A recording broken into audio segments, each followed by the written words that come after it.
বৰপতি মংকুত তিনিদিনীয়া বৰ্ণাঢ্য কাৰ্যসূচীৰে আলি আই লৃগাং লিংলেং উদযাপন। মিচিং জনগোষ্ঠীৰ প্ৰাণৰ উৎসৱ আলি আই লৃগাং। ফাগুন মাহৰ প্ৰথমটো বুধবাৰে মিচিংসকলে উলহ মালহেৰে উদযাপন কৰে এই উৎসৱটি। লৃগাং উৎসৱৰ ঐতিহ্য আৰু পৰম্পৰা অক্ষুণ্ণ ৰাখি বৃহত্তৰ উভতা আয়েঙিয়া ৰাইজৰ উদ্যোগত প্ৰথমবাৰৰ বাবে বৰপতি মংকুত তিনিদিনীয়া বৰ্ণাঢ্য কাৰ্যসূচীৰে 11, 12 আৰু 13 মাৰ্চ তাৰিখে অয়ান কেন্দ্ৰীয় আলি আই লৃগাং লিংলেং অনুষ্ঠিত কৰিছে। কাৰ্যসূচী অনুসৰি আজি প্ৰথম দিনা সামূহিক চাফাই, মূল তোৰণ উন্মোচন, মুৰং অকুম উন্মোচন, গছপুলি ৰোপণ, স্মৃতি তৰ্পণ আয়োজন কৰা হয়। ইয়াৰ পিছতে সাংস্কৃতিক অনুষ্ঠানত ঐনিতম কাবান ক নিনাম অনুষ্ঠিত হয়। ইয়াৰ পিছতে দ্বিতীয় দিনা সাংস্কৃতিক অনুষ্ঠানত সোনু মাকচং আটৌ ছনাম গুমৰাগ নৃত্য প্ৰতিযোগিতা অনুষ্ঠিত হ'ব। অন্তিম দিনা কেইবাগৰাকীও বিশিষ্ট ব্যক্তিয়ে মুকলি সভাত উপস্থিত থাকিব।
আজি 11 তাৰিখৰ পৰা 11, 12, 13 তিনিদিনীয়া বৰ্ণাঢ্য কাৰ্যসূচীৰে বৰপতি লত্তা, যিহেতু অয়িঙীয়া আৰু উভতাৰ মাজত বৰপতি লত্তা বুলি কয়। এইটো বৰপতি পথাৰত আমি অয়ান কিনি আলি আই লৃগাং লিংলেং নামাকৰণেৰে আমি ইয়াতে আজি 11 তাৰিখৰ পৰা আৰম্ভ কৰা হৈছে। আজি তাৰিখৰ পৰা আমি ইয়াতে আজি প্ৰথম কাৰ্যসূচীত আমাৰ বিভিন্ন ধৰণৰ কাৰ্যসূচী হৈ গৈছে।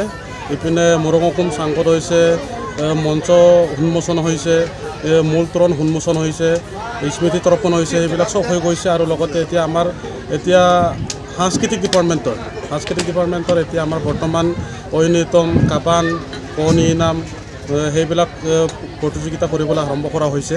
আৰু অহাকালিলৈ আমাৰ ছিংগল ইভেণ্টে হ'ব আৰু লগতে গুমৰাকো কৰা হ'ব।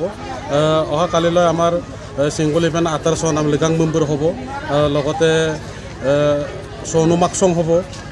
এইবিলাক অনুষ্ঠান কৰা হ'ব আৰু লগতে গুমৰাক প্ৰতিযোগিতাও হ'ব। আৰু লগতে মুকলি সভাৰ দিনা লাষ্ট দিনা 13 তাৰিখৰ দিনা আমাৰ গুমৰাক প্ৰতিযোগিতা হ'ব।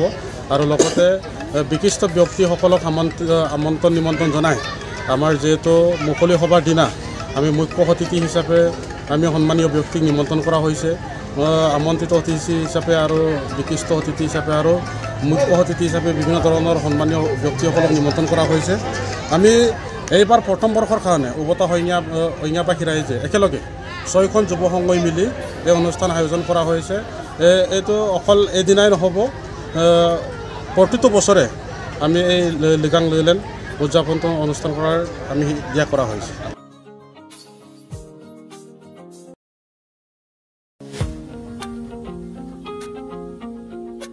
ঢকুৱাখানাৰ পৰা হৰি প্ৰসাদ চুতীয়াৰ ৰিপৰ্ট, অসম টুডে।